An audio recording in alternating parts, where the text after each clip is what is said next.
Саламатсыздар ма оқушылар? Бүгін Шыныбеков оқулығындағы 4-150 есепті қарастырайық. Бірінші және 5 есебін.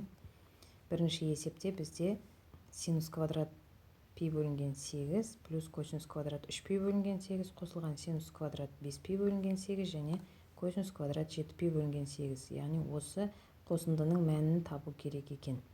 Енді біз берілгенде квадраттармен берілген өрнек, бұл жерде бұрыштарына мән беретін болсақ, пи бөлінген 8, 3 пи бөлінген 8 біздің кестемізде жоқ бұрыштар, Енді егер біз осыны пи бөлінген 8-ді 3 пи бөлінген 8-ді 2-ге көбейтетін болсақ, онда бізде кестемізде бар бұрыштар пайда болады. Біз мына бұрышты екі еселейтін дәреже, мына жерде квадрат бар екен, демек біз дәрежені төмендету формуласына қолдансақ болады екен. Міне синус квадрат альфа деп отырғанымыз 1 минус косинус 2 альфа бөлінген 2 тұғын, міне.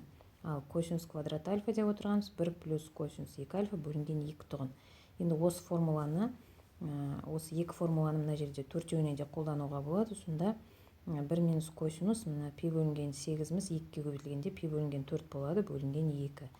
1 плюс косинус 3 пи бөлінген 8-іміз 2-ге көбейтілгенде 3 пи бөлінген 4 болады, және бөлінген 2. Дәл қалған екеуі де осындай. Енді біз мына жерде барлығының бөлімінде 2 болғандықтан 2-ден 1-ді жақшаның сыртына шығарамыз. Сол кезде бізде бөлшектің алымындағы мына бірлердің барлығының таңбалары плюс екен, демек олардың барлығы қосылып 4-ті береді. Сосын қалған косинустардың мәндерін жазып шығамыз. Таңбаларын сақтай отырып, плюс болғандықтан еш нәрсе өзгермейді, косинустың таңбалары солай сақталады. Енді пи бөлінген 4-те косинустың мәні неге тең? Міне пи бөлінген 4 деген бұрышымыз.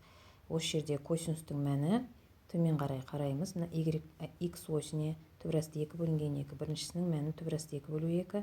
Екінші 3 пи бөлінген 4. Мына 3 пи бөлінген 4 косинустың мәні минус түбірасты 2 бөлінген 2.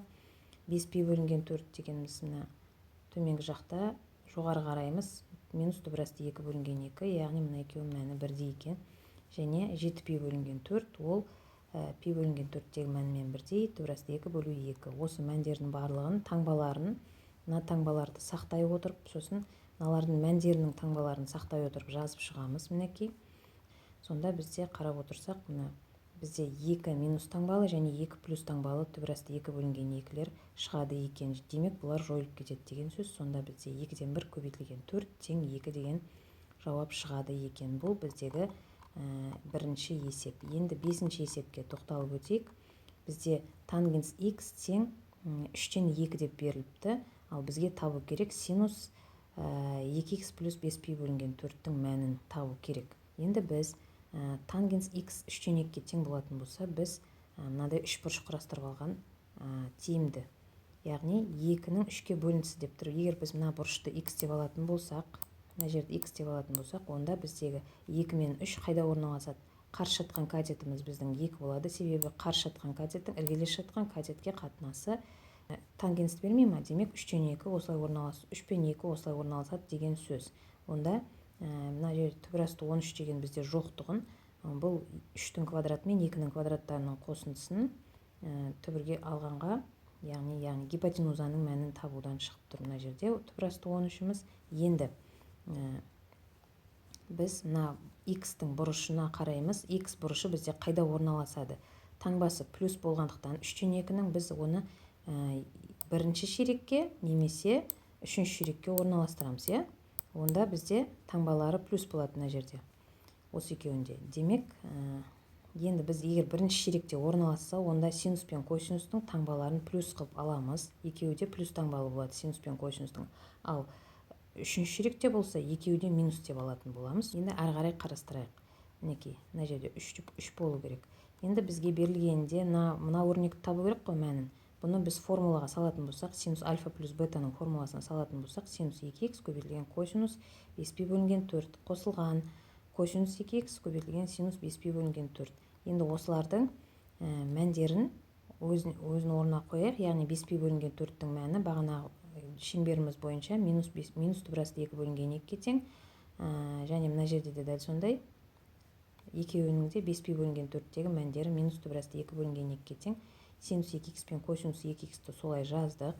Енді жақшаның сыртына минус түбірасты 2 бөлінген 2-ні жақшаның сыртына шығаратын болсақ, онда жақшаның ішінде синус 2х қосылған косинус 2х деген қосынды шығады. Енді біз осы 2х-тен құтылуымыз керек, себебі бізде синус х пен косинус х-тің мәндері белгілі. Онда мына жерде синус 2х деп отырғанымыз 2 синус х косинус х қосылған косинус 2х деп отырғанымыз косинус квадрат х минус синус квадрат х.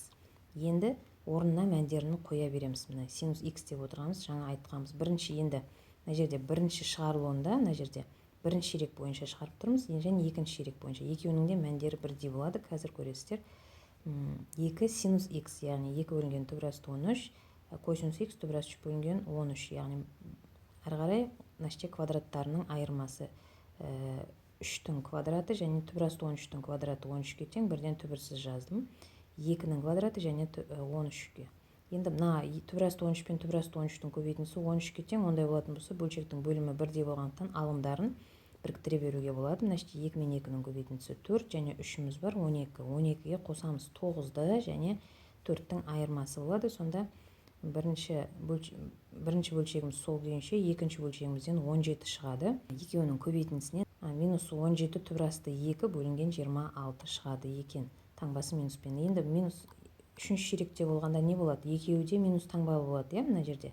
Барлығын квадраттаған кезде, мына жерде екінші және үшінші қосылғыштарда квадраттағанда плюс болып кетеді. Бірақ мына жерде өзінің минусы бар, сол сақталып, мына 4-тің алды минус болып тұр. Ал мына минус 2 мен минус 3 екеуі көбейтіліп қайтадан плюсті береді, яғни бәрібір плюс 12 болып қала береді екен. Екеуінің жауаптары демек 17 болады. Мына жерде 17 бөлінген 13 және минус түбірасты 2 бөлінген 2. Жауабы минус 17 түбірасты 2 бөлінген 26 болады екен. Яғни екі жағдайда да бірдей болады екен. Демек жауабы минус 17 түбірасты 2 бөлінген 26 болады екен.